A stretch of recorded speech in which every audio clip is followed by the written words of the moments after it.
Hello dears, welcome back to Thunder Kitchen recipes.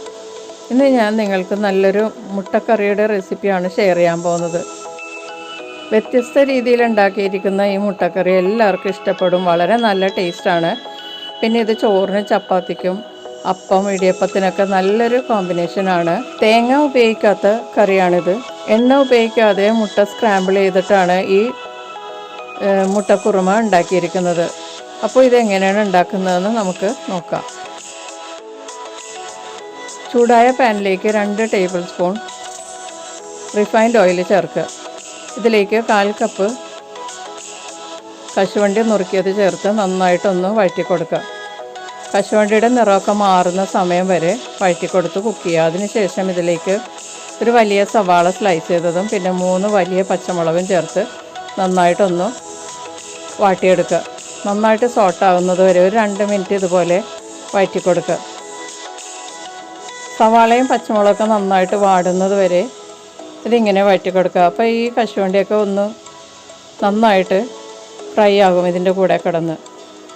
സവാളയുടെ നിറം മാറി വരുന്ന സമയത്ത് ഇതിലേക്ക് മല്ലിയിലയുടെ തണ്ട് ഒരു 4 എണ്ണം ചെറുതാക്കി കട്ട് ചെയ്ത് ചേർക്കുക. ഇലയില്ലാതെ അതിൻ്റെ തണ്ട് മാത്രം എടുത്തിട്ട് ഇതിലേക്ക് ചെറുതായി കട്ട് ചെയ്ത് ചേർത്തിട്ട് 1 മിനിറ്റ് ഒന്ന് നന്നായിട്ട് വഴറ്റിയതിന് ശേഷം മാറ്റി വയ്ക്കുക. ഇത് തണുത്തതിന് ശേഷം നമുക്ക് ഇത് അരച്ചെടുക്കാനുള്ളതാണ്. മിക്സിയുടെ ചെറിയ ജാറിലേക്ക് തണുത്ത ശേഷം നമ്മൾ നേരത്തെ വാട്ടിയ ഇൻഗ്രീഡിയൻസ് എല്ലാം ഇതിലേക്ക് ചേർക്കുക. അതിനുശേഷം ഇതിലേക്ക് 1/2 കപ്പ് കൊറിയാൻഡർ ലീവ്സ് ചേർക്കുക. മല്ലിയില മാത്രമായിട്ട് ചേർക്കുക.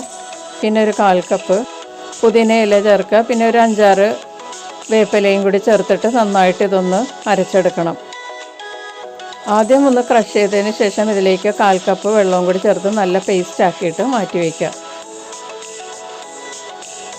സവാള വാട്ടിയ പാനിലേക്ക് ഒരു 1/4 കപ്പ് വെള്ളവും കൂടി ചേർത്തിട്ട് നന്നായിട്ട് തിളപ്പിക്കുക. തിളച്ച് വരുന്ന ഈ വെള്ളത്തിലേക്ക് ഒരു 3 കോഴിമുട്ട ഞാൻ എടുത്തിട്ടുണ്ട്. അതിലേക്ക് മുട്ടയ്ക്ക് വേണ്ട ഉപ്പും കൂടി ചേർത്തിട്ട് നന്നായിട്ട് ബീറ്റ് ചെയ്യുക. എന്നിട്ട് ഈ വെള്ളത്തിലേക്ക് ചേർക്കുക.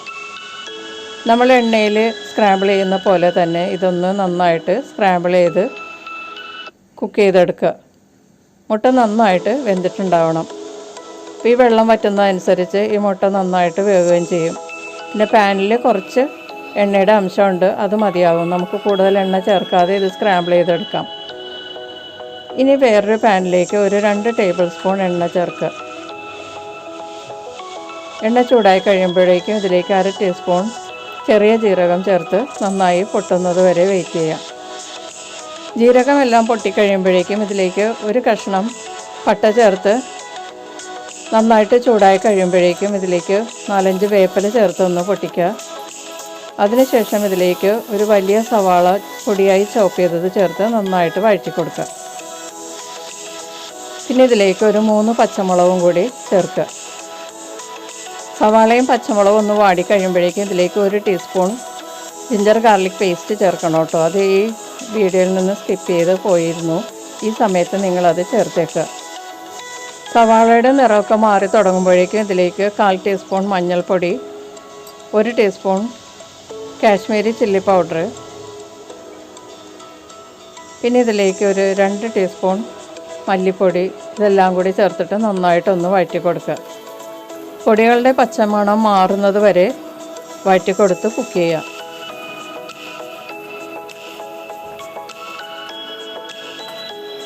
പൊടികളൊക്കെ നന്നായിട്ട് കുക്കായി കഴിയുമ്പോഴേക്കും ഇതിലേക്ക് ഒരു മീഡിയം തക്കാളി 4ആയിട്ട് മുറിച്ചിട്ട് ഇതിലേക്ക് ചേർത്തിട്ട് തക്കാളിയൊക്കെ നന്നായിട്ട് സോഫ്റ്റ് ആവുന്നത് വരെ വഴറ്റി കൊടുക്കുക. അതിനുശേഷം നമ്മൾ പേസ്റ്റാക്കി വെച്ച അരപ്പ് ഇതിലേക്ക് ചേർക്കുക. ഈ അരപ്പാണ് കേട്ടോ ഈ കറിയെ ഒരു വ്യത്യസ്ത രീതിയിലേക്ക് ആക്കുന്നത്. ഇത് ഒരു പ്രത്യേക തരം അരപ്പാണ്. ഇനി ഈ ജാറിലുള്ള അരപ്പും കൂടി ഒരു 1/4 കപ്പ് വെള്ളത്തിൽ അഴിപ്പിച്ചിട്ട് ഇതിലേക്ക് ചേർത്തിട്ട് നന്നായിട്ട് വഴറ്റി കൊടുത്ത് കുക്ക് ചെയ്യുക. അരപ്പിലെ വെള്ളമൊക്കെ വറ്റുന്നത് വരെ കുക്ക് ചെയ്യണം. അതിന് മുന്നേ നമുക്ക് കറിക്ക് വേണ്ട ഉപ്പ് ഇതിലേക്ക് ചേർത്ത് കൊടുക്കാം.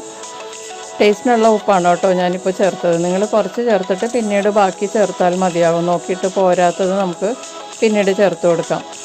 ഈ അരപ്പിലെ വെള്ളമൊക്കെ വറ്റി എണ്ണ നന്നായിട്ട് തെളിയുന്ന സമയം വരെ നമ്മളിത് ഇങ്ങനെ വഴറ്റി കൊടുത്ത് കുക്ക് ചെയ്യണം.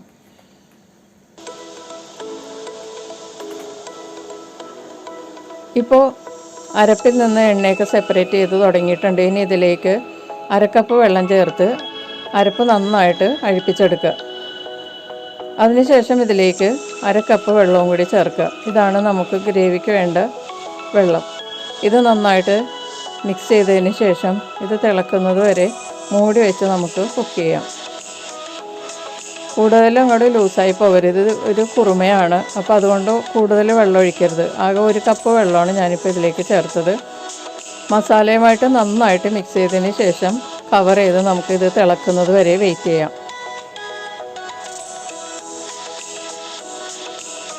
ഇപ്പോൾ നമ്മുടെ ഗ്രേവിയൊക്കെ നന്നായിട്ട് തിളച്ച് തുടങ്ങിയിട്ടുണ്ട്. നന്നായിട്ട് തിക്കായി നല്ല ക്രീമി ആയിട്ടുള്ള ഗ്രേവിയാണിത്. ഇതിലേക്ക് ഇനി നമ്മൾ സ്ക്രാമ്പിൾ ചെയ്ത് വെച്ചിരിക്കുന്ന മുട്ട ചേർത്ത് കൊടുക്കാം. മുട്ട നമ്മൾ വെള്ളത്തിലാണ് സ്ക്രാമ്പിൾ ചെയ്ത് കുക്ക് ചെയ്തത്. അപ്പോൾ അതുകൊണ്ട് ഇതിൽ ഒത്തിരി എണ്ണയൊന്നും ചേർന്നിട്ടില്ല. പിന്നെ തേങ്ങാപ്പാലോ തേങ്ങയോ ഒന്നും ഇതിനകത്ത് ചേർത്തിട്ടില്ല. വളരെ ഹെൽത്തി ആയിട്ടുള്ള ഇൻഗ്രീഡിയൻസ് ആണ് ഇതിലേക്ക് ചേർത്തിട്ടുള്ളത്. ഇനി നമുക്കിതിലേക്ക് ഒരു 2 ടീസ്പൂൺ വൈറ്റ് വിനീഗർ ചേർത്ത് കൊടുക്കാം.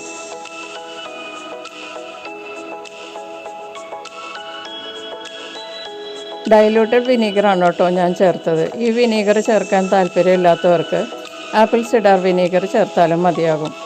പക്ഷേ ഈ വിനീഗർ ചേർത്താലേ ഈ കറിക്ക് അതിൻ്റേതായിട്ടുള്ള ടേസ്റ്റ് കിട്ടുള്ളൂ. അപ്പോൾ ഈ വിനീഗർ ചേർത്തതിന് ശേഷം നമുക്ക് മൂടി വെച്ച് ഒരു 3 മിനിറ്റ് കുക്ക് ചെയ്യാം. ഇപ്പോൾ 3 മിനിറ്റ് ആയിട്ടുണ്ട്. നമ്മൾ മീഡിയം ഹീറ്റിലാണ് 3 മിനിറ്റ് കുക്ക് ചെയ്തത്. ഇപ്പോൾ ഗ്രേവിയൊക്കെ നന്നായിട്ട് തിക്കായിട്ടുണ്ട്. മുട്ടയുടെ കഷ്ണങ്ങളിലൊക്കെ ഈ മസാലയും ഗ്രേവിയൊക്കെ നന്നായിട്ട് പിടിച്ചിട്ടുണ്ട്. ഇനി ഇതിലേക്ക് ഒരു 2 ടേബിൾ സ്പൂൺ ഫ്രഷ് ക്രീം ചേർത്ത് കൊടുക്കാം. ഇത് ഓപ്ഷണലാണ് കേട്ടോ, നിങ്ങൾക്ക് ചേർക്കാൻ താല്പര്യമില്ലെങ്കിൽ ചേർക്കണ്ട. ഫ്രഷ് ക്രീം ചേർത്താൽ ഈ കറിക്ക് ഒരു പ്രത്യേക ടേസ്റ്റാണ്. എന്നിട്ട് ഇത് നന്നായിട്ട് ഈ ഗ്രേവിയുമായിട്ട് മിക്സ് ചെയ്യുക. ഫ്രഷ് ക്രീം ചേർത്ത് കൂടുതൽ അങ്ങോട്ട് തിളപ്പിക്കരുത്. ഇത് മിക്സ് ചെയ്തതിന് ശേഷം അടച്ച് വയ്ക്കാതെ തുറന്ന് തന്നെ വെച്ച് കുക്ക് ചെയ്യുക. ഇത് തിളച്ച് വരുന്ന സമയത്ത് നമുക്ക് സ്റ്റൗ ഓഫ് ചെയ്യാം.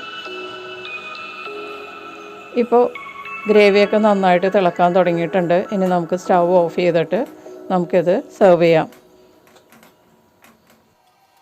ഇപ്പോൾ വ്യത്യസ്ത രീതിയിലുള്ള മുട്ട കുറുമ റെഡി ആയിട്ടുണ്ട്. വളരെ കുറച്ച് എണ്ണയിലാണ് നമ്മളിത് ചെയ്തിട്ടുള്ളത്. തേങ്ങാപ്പാലോ തേങ്ങയോ ഒന്നും ഉപയോഗിക്കാത്തൊരു മുട്ടക്കറിയാണിത്. ഇത് ചപ്പാത്തി, പൂരി, അതുപോലെ ചോറിനൊക്കെ നല്ലൊരു കോമ്പിനേഷനാണ്. അപ്പോൾ എല്ലാവരും ട്രൈ ചെയ്ത് നോക്കുക. നമുക്ക് വീണ്ടും മറ്റൊരു റെസിപ്പിയിൽ കാണാം. Thank you.